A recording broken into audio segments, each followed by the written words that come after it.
Após o acidente aéreo em Vinhedo, no interior de São Paulo, fica a dúvida para muita gente sobre como funcionam os seguros para quem teve a casa ou algum bem atingido. Sobre esse assunto, eu conversei com o especialista em direito empresarial e de seguros, Marcelo Godic. Ele explica para a gente como que funciona o seguro para quem teve a casa atingida e as negociações para indenizações. Tudo vai depender do que está escrito na apólice de seguro, porque a apólice de seguro é o documento que materializa o contrato de seguro celebrado, tá? Então, se por acaso, né, por algum motivo, tiver um seguro e houver lá uma cláusula que exclui a indenização por queda de avião, então talvez ele não tenha o direito a ser indenizado, tá? E aí, se a apólice de seguro ela tiver lá a previsão para eventualmente, por exemplo, pagar uma hospedagem, roupa, que nem você mencionou, às vezes até um tratamento psicológico, etc., aí sim a seguradora teria que indenizar. Mas tudo vai estar escrito na apólice de seguro, e esse documento que vai balizar todo esse relacionamento daqui para frente.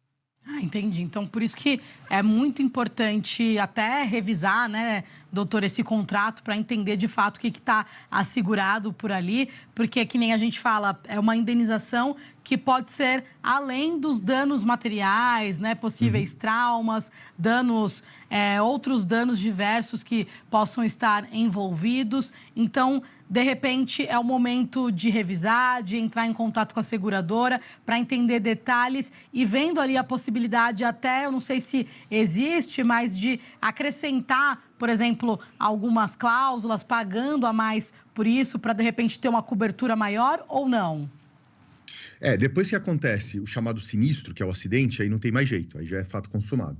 Mas para quem tem esse tipo de seguro, por exemplo, que às vezes o banco ele oferece esse tipo de serviço, era bom dar uma olhada, né? Então eu olho os meus de tempos em tempos aqui para ver se eles estão dentro do esperado.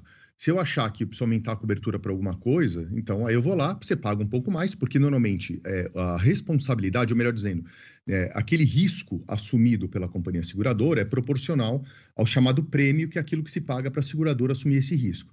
Então pode ser que fique um pouco mais caro? Pode, mas ao mesmo tempo, a cobertura no eventual sinistro, eventual dano aí vai ser um pouco maior também, pode até abranger outros tipos de sinistro, outros tipos de dano e riscos, tá?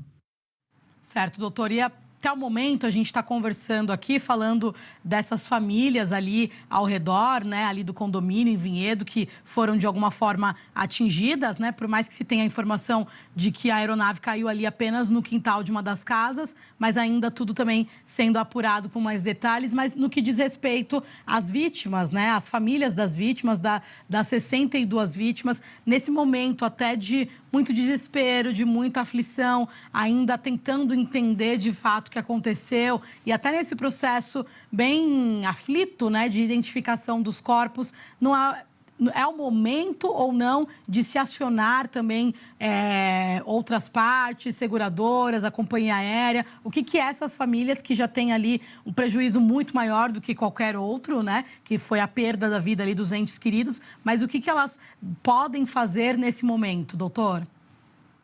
Olha, eu sei que é um momento muito difícil, é um momento de luto, né, por conta da perda acontecida, da perda das pessoas, mas às vezes essa perda pode representar, por exemplo, uma queda de remuneração.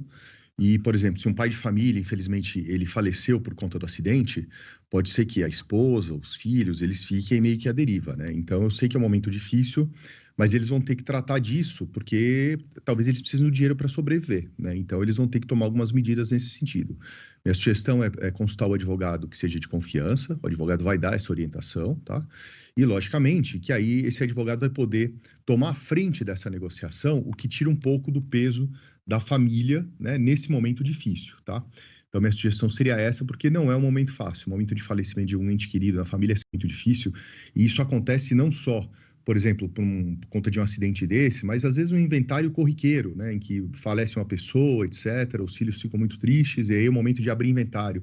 E tem um prazo para isso, etc. Então, o ideal é que isso não fique parado, até porque quanto mais tempo se demora para fazer, mais tempo vai se demorar para ter uma satisfação disso tudo, tá? Para ver o fim disso tudo. Então, minha sugestão, não obstante ser um momento muito difícil, é que essas medidas já sejam tomadas também, tá?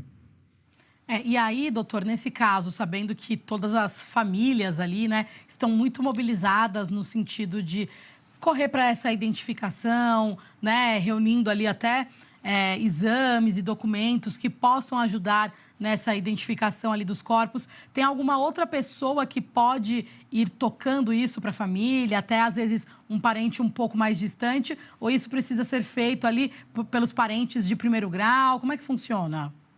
Não, tem que ser uma pessoa de confiança, às vezes pode ser um amigo também, né? O que importa é que seja uma pessoa que tenha uma certa proatividade, né? Que ela esteja disposta a, logicamente, tenha tempo também para isso, né? Para que ela possa tomar a frente disso tudo e ajudar essa pessoa que está passando por um momento difícil. Então, tem que ser uma pessoa que ela fique ali em cima de tudo, né? Para que não deixe passar nada, né? É um momento muito difícil, é uma batalha bastante difícil, porque a companhia aérea ela vai tentar de todos os jeitos dizer que a responsabilidade não é sua, isso é bastante corriqueiro, tá? A apuração ela é demorada, vai depender do laudo que vai ser emitido por conta desse acidente, como você bem disse, ver caixa preta, etc, etc, né? Mas tem que ficar em cima, não pode deixar passar não, porque senão há um risco muito grande de, como diz o ditado, isso acabar em pizza, né? Então tem que ficar em cima, tá? E nesse caso, doutor, a gente pode também falar que é um processo também longo e demorado, que muitas vezes pode se estender, digamos, anos, doutor, na sua experiência? Pode, isso pode demorar bastante tempo, até porque chegar ao final disso tudo para dizer com 100% de certeza de quem é a responsabilidade, às vezes é uma coisa difícil, né? Porque, por exemplo, eu li uma matéria dizendo que talvez tenha sido gelo na asa da aeronave, né? Bom, e aí será que o piloto ele teria uma função de tratar disso de uma maneira X ou maneira Y, né? Então essa discussão, e de novo, é tudo uma hipótese do que eu li, tá? Então eu não estou afirmando nem dizendo nada, mas apurar isso não vai ser algo simples, entendeu? Então, por isso que isso pode demorar sim. A parte técnica dessa perícia é uma parte muito complexa que pode demorar vários meses aí, tá? E ainda mais nesse caso, que é uma tragédia ali sem nenhum sobrevivente, né? Nem no caso do piloto e nem do copiloto, nem ninguém da tripulação que pudesse trazer mais informações, né? Sobre o que de fato aconteceu.